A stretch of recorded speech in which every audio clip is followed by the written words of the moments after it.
Ayan, this is continuing our second episode of our vlog. Ayan, Lin TV po. At your service, ang inyong lingkod. So, ito na po, naghuhulog na po kami ng lambat, mga kaibigan. Maya-maya po tayo i-aarya na natin to.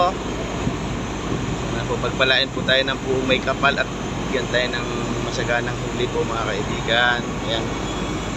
Ito, nakaikot na po yung yung ating mga lambat at ngayon ay unti-unti po nating iaakyat dito. Unti po nating iaakyat. Naka-plaster, na po yung ating mga equipment para po sa paghila ng mga ayan po. Ayan. Maraming salamat po sa mga tumatangkilik at nag-like and view and share it po sa aking vlog. So, ang mission ko po rito ay isa pong kusinero. Yan, ako po yung tagaluto, mga kaibigan. Kaya po